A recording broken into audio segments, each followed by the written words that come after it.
Olá a todos, sejam bem-vindos a mais um programa A Melhor Família do Mundo. E aí, pessoal, como é que vocês estão? Tudo bem? Vocês estiverem me ouvindo bem, me vendo bem, avisem pelo chat, para que eu saiba que está tudo bem com a transmissão. Então, hoje a gente vai falar sobre a importância de fazer o seu filho pensar grande. É um tema muitas vezes negligenciado, às vezes até tem gente que fica um pouco constrangida, né, de parecer que as pessoas vão ficar soberbas, vaidosas, etc. E que é mais importante, né, ensinar humildade, né, ensinar, enfim, a ficar no seu lugar, etc. Então a gente vai bater o papo hoje aqui sobre esse assunto.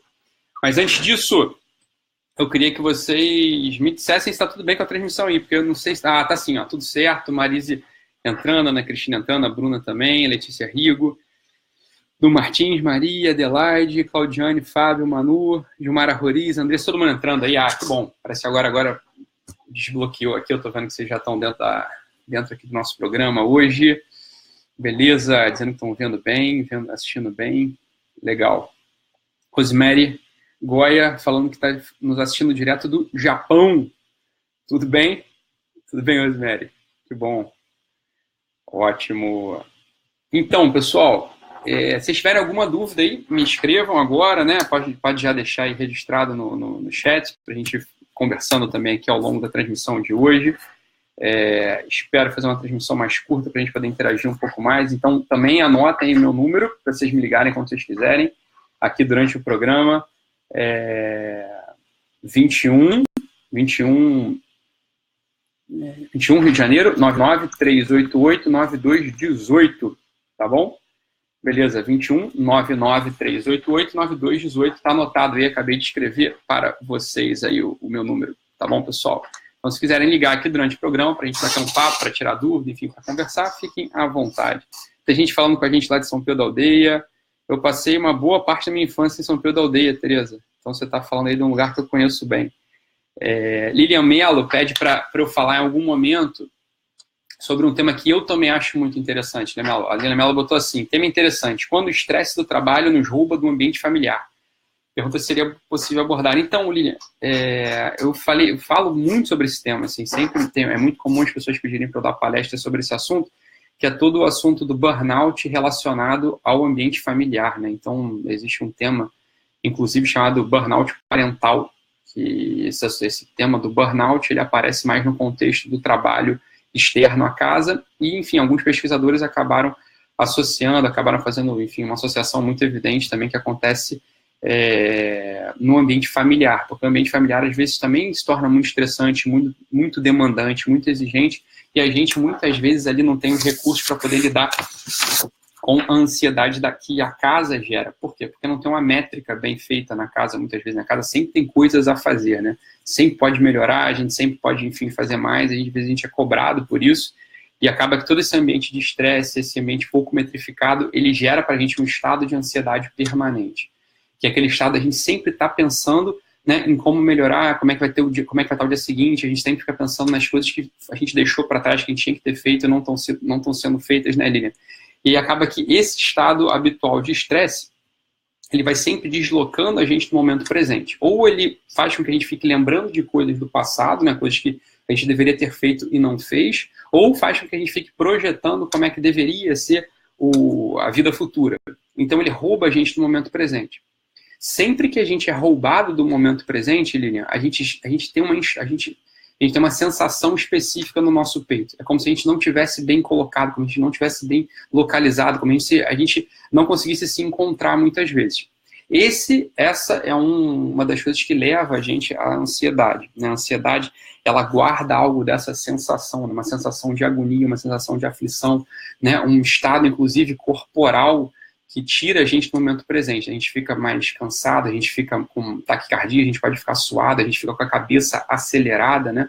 Por quê? Porque a gente está sempre ou prestando atenção no futuro, a gente se preocupa com as coisas do futuro, trazendo para o momento presente, Lilian, e aí a gente acaba se sentindo agoniada, porque a gente não consegue resolver o que é do dia de amanhã, muitas vezes, né? Por isso que tem aquela grande máxima, né? Cada dia basta o seu problema. Muita gente se arrepia quando ouve essa frase, né? Os ansiosos, eles não conseguem ouvir essa frase com calma. Os ansiosos acham essa frase, né, a coisa mais estúpida já dita, porque, na verdade, como que eu vou deixar para amanhã, né, o que eu posso fazer hoje? Então, Isso é verdade, né? A gente não deixa para amanhã o que a gente pode fazer hoje, mas a gente também não pode, né, fazer hoje o que é para ser feito amanhã. Isso é uma outra coisa que as pessoas esquecem nessa outra parte, né? Essa outra face da moeda, ela é importante. Muitas vezes, o que é do amanhã é do amanhã. A gente não tem como resolver uma coisa do amanhã hoje, né? Então, veja, uma entrevista de emprego, muitas vezes. Olha, a gente se prepara na medida que a gente pode se preparar. Agora, a entrevista de emprego, ela só vai acontecer amanhã, ela não está acontecendo agora. Então, não adianta a gente ficar super preocupado, super ansioso, tentando projetar na nossa cabeça como vai ser, como não vai ser. O que a gente faz, por exemplo, né? A gente sabe que vai ter um evento no dia de amanhã, por exemplo, uma entrevista de emprego, a gente separa o nosso currículo, a gente já meio que pensa se tem a roupa ou não que a gente vai usar para amanhã, e pronto, né? Não tem muito mais o que fazer. Não adianta ficar, né, agoniado, ficar pensando na coisa, não adianta. Por quê? Porque isso é justamente o que traz ansiedade para o nosso peito. Essa incapacidade de viver o momento presente que gera todo esse estresse, tá, Lili? Então, o que ajuda a gente a controlar o estresse no ambiente familiar? Aquilo que eu estava falando antes, ter as métricas claras. O que eu posso resolver hoje, o que eu vou resolver amanhã e o que não tem solução. Eu já insisti aqui uma vez e insisto novamente. Tem coisas na nossa casa que a gente só resolve com dinheiro. E se a gente não tem dinheiro, a gente não vai resolver. Então isso deixa de ser um problema, entendeu, Línia? Veja, às vezes a nossa casa tem uma coisa da desorganização que não é porque você é desorganizado, porque o seu marido é desorganizado, porque as crianças são desorganizadas. Às vezes a casa está desorganizada porque não tem dinheiro para botar prateleira, porque não tem dinheiro para comprar armário, porque não tem, sei lá, dinheiro para se mudar para uma casa maior, né? Então veja, isso é um problema? Tem que deixar de ser um problema na nossa cabeça. A gente chega a um acordo, né, com as pessoas em casa, de tentar organizar melhor na medida do possível. E veja, a gente tem que aprender a conviver com aquela circunstância. Aquela circunstância, ela deixa de ser um problema e passa a simplesmente ser, né, o nosso palco, né, a nossa atuação, o lugar onde a gente está atuando. Tá bom, Lili? Então, muitas vezes, saber abrir mão de coisas de um mundo ideal, né, de um mundo maravilhoso que a gente nunca vai chegar, é o mais importante para a gente tirar esses estados de estresse ou de ansiedade da nossa cabeça, tá? Isso não significa que a gente tem que se contentar com as coisas pequenas ou com as coisas que, enfim, estão abaixo daquilo que a gente pode ser. Não estou falando isso, mas eu quero dizer o seguinte, para o dia de hoje, tem solução? Se não tem solução, a gente não tem que se preocupar com a coisa, entendeu, Lilian? A gente tem que se preocupar com as coisas que têm solução no dia de hoje, que já são muitas, né? Já são muitas. O que às vezes a gente acaba fazendo por preguiça, e aqui está um outro lado do estresse, tá, Lilian? Às vezes a preguiça traz muita ansiedade pra gente. Por quê? Porque o preguiçoso, né, todo mundo que é preguiçoso, né, todos nós temos algo de preguiça dentro da gente, o que a gente acaba fazendo? Por preguiça, por acomodação, por desorganização, a gente acaba deixando de fazer hoje o que a gente tem que fazer hoje. E o que acontece? A gente vai ficando ansioso, porque a gente sabe que a gente está em falta, a gente sabe que a gente está em débito, né? A gente sabe que a gente não devia estar fazendo hoje o que a gente está fazendo hoje. Isso é muito comum na vida de todo mundo. Então, no cuidado de filho, no cuidado de criança, isso existe muitíssimo, né? Muitas vezes a gente sabe que a gente tem que estar mais presente na educação dos nossos filhos, a gente sabe que a gente tem que parar para estudar com a criança, né? Porque ele sozinho não dá conta de estudar. Isso é muito comum, né? A gente já mapeou ali que um filho nosso tem uma dificuldade a mais, por exemplo, em matemática ou em português. Ou tem uma dificuldade específica em algum esporte. Ou tem uma dificuldade específica em se comportar bem. E aí, o que a gente faz? A gente, por preguiça, a gente deixa para depois. Quando o depois chega, né, na véspera da prova. O depois, ele sempre é a véspera de algo. Isso a gente tem que ter claro na cabeça, né? O depois, ele é sempre a véspera de algo. E na véspera, a gente começa a ficar muito ansioso, porque a gente tem que botar em dia aquilo que a nossa preguiça nos levou a fazer, né? Aquilo que a nossa preguiça, na verdade, fez com que a gente deixasse de fazer. Então aí a gente faz o quê? A gente transfere a nossa preguiça, muitas vezes, por uma bronca que a gente dá numa outra pessoa. Vê se não é assim. A gente aqui tem que se examinar com calma, com valentia e sem ficar empurrando para os outros. É um problema que é nosso. Muitas vezes a gente vai, olha só, muitas vezes a gente vai brigar com o nosso filho na véspera de uma prova, né, ou na véspera de uma atividade que ele tinha que fazer, porque a gente negligenciou um cuidado, que a gente já sabe que o nosso filho precisa. Né? Aí a gente transfere para ele, você deveria ser mais responsável, você devia ter prestado atenção na prova, você devia ter feito as tarefas que você não fez. Olha, tudo isso é verdade também, mas tinha um outro jeito de resolver isso melhor, que era a gente, com nossos filhos, ao lado deles, né, com antecedência, ir ajudando a que eles se planejassem para executar aquela tarefa que aqui eu estou exemplificando como a prova. Não é verdade que é assim, muitas vezes? Se a gente parar, né, e e pensar, a gente vai ver que assim, aquelas grandes e intermináveis brigas da roupa jogada no banheiro. Deixou a roupa jogada no banheiro, aí dá bronca em todo mundo, tal.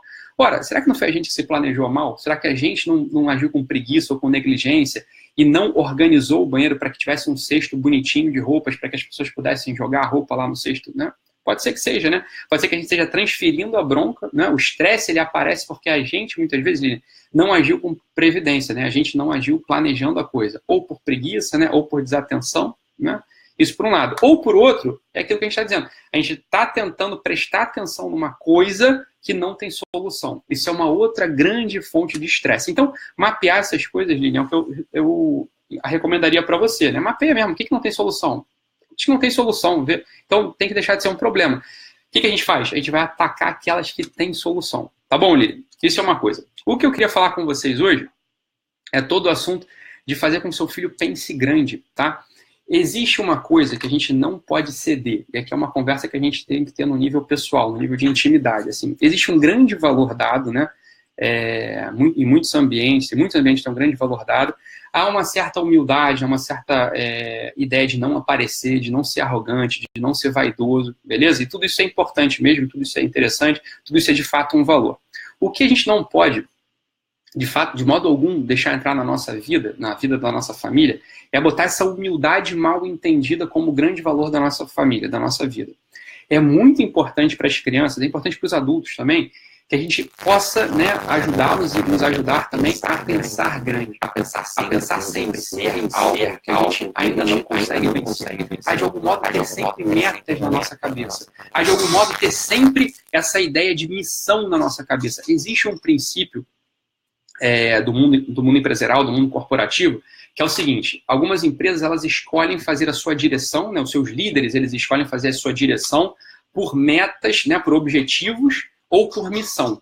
Então, existe a direção por missão e a direção por objetivos. Eles conseguem, existem pesquisadores desse assunto, um deles que eu gosto muito é um cara chamado Pablo Cardona, é um espanhol, muito interessante, que toda a teoria dele, né, toda a publicação dele é sobre a direção por missão. Então, ele diz o seguinte: as empresas rendem muito mais quando os líderes eles propõem missões para os seus subordinados. Rende muito mais, chegam muito mais longe. O ambiente da corporação fica muito melhor se a direção é feita por missão e não por objetivo. O que isso significa no nosso dia a dia? Trazendo isso para o nosso dia a dia, trazendo isso para a nossa realidade. Quando a gente dirige a nossa família, quando a gente dirige os nossos subordinados, que são nossos filhos, só para que eles concluam objetivos, né? Para que eles arrumem o quarto, né? Para que eles estejam sentados à mesa, para que eles escovem os dentes. Bem, isso tudo é importante, é evidente, é importante que eles saibam, né, cumprir esses objetivos, mas quando a gente só acessa os nossos filhos para que eles cumpram objetivos, eles começam a não conseguir cumprir nada no médio prazo. Tá? O próprio Gates, né? Enfim, o Gates falava uma coisa que eu acho muito esperta, né? Muito interessante, muito acertada. Ele fala o seguinte: quando a gente trata os outros como eles deviam ser, tá? Quando a gente trata os outros como eles são, eles acabam piorando. Quando a gente trata os outros como eles deviam ser, eles acabam chegando no lugar que eles deviam chegar. Isso é evidente, né? Se a gente trata uma criança só como eles são, né? Olha, uma criança, então, ela deve escovar os dentes. Uma criança, então, ela senta-se à mesa. Olha, isso é muito pouco, isso é muito limitado. Elas acabam piorando. Por quê? Porque elas não veem a missão da vida delas. Elas não veem um horizonte mais amplo. Elas acabam se encurtando, elas acabam amputando a grande visão delas. Dito de outro modo, essas crianças, elas perdem a capacidade de ser magnânimas. A magnanimidade é uma virtude maravilhosa, magnífica, e no final de contas é dessa virtude que a gente está falando hoje. Quando a criança ou quando o adulto consegue finalmente pensar de forma magnânima, ela rompe, ela vence todas as limitações do egoísmo do seu coração. A magnanimidade é propriamente essa virtude que faz com que a gente consiga pensar grande, mas não por vaidade. Tá? Não para que a gente brilhe, para que os outros fiquem falando bem da gente. Não. A magnanimidade ela traz para a gente uma grande capacidade, que é uma capacidade da generosidade. Os magnânimos, porque eles pensam grande, eles conseguem sair de si. Eles conseguem se doar aos demais. Eles conseguem não apenas dar as coisas no mundo, mas eles conseguem dar-se, né? Eles conseguem dar a si mesmos. Eles conseguem dar o seu coração. Essa é a virtude própria da magnanimidade. Então a gente enquanto pais, a gente tem que estar muito atento a isso. A gente tem que conseguir fazer o seguinte, aqui está o grande papo de hoje, né? A grande conversa de hoje é essa. Veja, a gente vai ter uma tendência na educação de filhos a sempre cobrar deles coisas que eles deviam estar fazendo, né? Isso é óbvio, é evidente, e não é que a gente deva parar de fazer isso. A gente, de fato, deve fazer com que o nosso filho consiga comer na hora certa, consiga escovar os dentes, consiga trocar roupa, consiga ler, consiga escrever. Isso é evidente, né? Isso a gente tem que conseguir sempre, tem que estar sempre atento mesmo. Agora, olha, aqui está o ponto. Metade da nossa conversa com as crianças tem que ser essa. Tem uma outra metade, um outro 50% que, olha só, tem que romper essa lógica. Tem um outro 50% que tem que apontar para o alto, tem que apontar para cima, tem que apontar para a maravilha, tá? Tem que apontar para a grandeza, tem que apontar para a grandiosidade. Como faz isso, Ítalo? Ora, como é que faz isso? Estando com calma, né, com teus filhos, né, com tua filha, com teu filho, e começar a falar de coisas maravilhosas que eles podiam ser, né? Não, veja bem, não é falar, você podia ser médico, não é isso, né? De coisas maravilhosas que eles podiam ser no campo próprio das execuções, né? Não é que a gente devia falar que eles deviam ser competidores de judô, não é isso.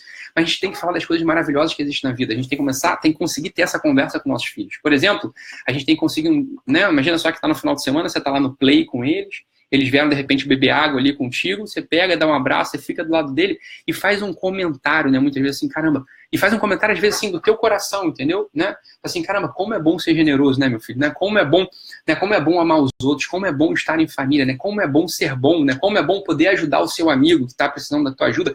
A gente faz um comentário desse que quebra a lógica da ordem específica. Ok? Isso é o que a gente tem que entender. A gente tem que aprender, né? Quem não consegue fazer isso habitualmente ainda, tem que conseguir quebrar a lógica dessa ordem específica, dessa ordem pontual, dessa busca, né, constante, quase obsessiva por cumprir objetivos. A gente tem que quebrar um pouco essa lógica. A gente tem que enfiar na nossa cabeça e na cabeça dos nossos filhos a lógica de viver por uma missão e não só para cumprir objetivos. Isso ajuda muito. Então, um momento é esse momento da brincadeira, um momento no qual nossos filhos estão ali, né, brincando com a gente no play ou no parquinho, enfim, ou em casa mesmo no final de semana, eles já estão calmos, eles estão bem, tá? Isso é uma coisa. E a outra, né, um outro momento muito oportuno que a gente tem para fazer isso é um momento seguinte, ó, eu sei que muitos de vocês, né, vocês já me falaram isso, muitos de vocês têm algum problema em colocar as crianças para dormir, né? E as crianças têm dificuldade de dormir, as crianças não dormem bem. E aí muitos de vocês se deitam na cama com seus filhos, tá bom? Eu não estou pedindo para vocês pararem de fazer isso agora, tá? Um dia a gente vai conversar sobre como botar a criança para dormir direito. Mas esse é um momento muito bom também para a gente soprar no ouvido das crianças, para a gente soprar no ouvido deles quando eles já estão adormecendo, essas grandes conquistas do coração, esses grandes desejos de ser bom, né? Essa grande maravilha que é a vida.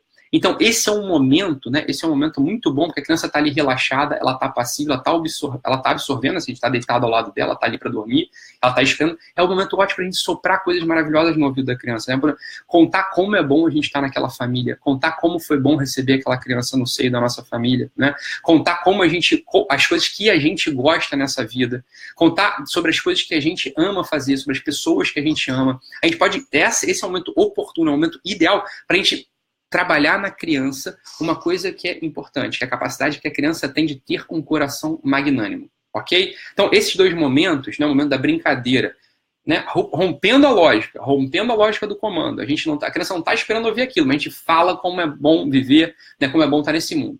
E o outro momento é o momento do sono, é o momento no qual vocês já estão, né, a gente já está ali, né, meio que sem fazer nada, meio que até, às vezes, nervoso, porque a gente queria já ter saído, ter levantado para ir jantar, para poder ficar com a nossa esposa, para poder ficar com o nosso marido, para poder terminar um trabalho. Veja, vamos aproveitar melhor esse tempo, né? Vamos aproveitar melhor esse tempo. A gente sussurra, quase como que uma canção de ninar, as coisas maravilhosas que a gente leva no nosso coração e que a gente queria que eles levassem no coraçãozinho deles também. Tá bom, pessoal? Então, essa é a importância de fazer com que nossos filhos pensem grandes. Quando a gente tem afetações, assim, complexos de inferioridade, né? A gente acaba lesando nossos filhos. Não vale a pena para ninguém a gente apoucar, apequenar a cabeça deles, né? Então vamos fazer com que eles pensem grande mesmo, fazer que eles tenham que conquistar, que eles consigam conquistar grandes coisas nessa vida, né? Que eles sejam verdadeiramente bons, que eles sejam verdadeiramente bons, às vezes até em coisas que eles estão competindo, né? Que eles sejam verdadeiramente bons no colégio que eles estão estudando, enfim, que eles sejam verdadeiramente bons como amigos, como filhos, como netos, tá? Então, isso é super importante. Beleza, pessoal? Essa aqui é a nossa conversa de hoje. Tem um monte de perguntas aqui, de dúvidas do pessoal, mas a gente já vai batendo aqui os 20 minutos regulamentares. E a Denise Rocha fala aqui pra gente o seguinte, sempre ensina os filhos dela a dar o melhor em tudo que vão fazer na escola, né, em casa, e essa é a ideia. Então, essa coisa é importante, a gente tem que, nessas famílias que estão aqui com a gente, né, formando a melhor família do mundo, aqui o nosso programa diariamente, a gente tem que conseguir fazer isso, olha, abrir o coração, né, botar, descortinar horizontes amplos para os nossos filhos, isso é importante, né, não ficar só preso nessas coisinhas do dia a dia, tá bom, pessoal? Bem, é isso, agradeço muitíssimo a vocês, a audiência aqui no programa de hoje. Depois, no final, eu leio todos os comentários, eu pego ideias para outros programas também, ou, enfim, vou adequando aqui as coisas que a gente vai conversando, tá bom? Então, não deixem de escrever, não deixem de compartilhar esse vídeo também, isso é super importante para a gente. E se você tem interesse em assistir o aulão sobre temperamentos, o link está aqui embaixo ou aqui em cima, depende se você está assistindo pelo YouTube ou pelo Facebook, está aqui na descrição do vídeo, tá bom? Clica lá, você vai ver a primeira aula do nosso curso sobre os 4 temperamentos. Beleza, pessoal? Fiquem com Deus, um abraço e até amanhã. Até mais, pessoal.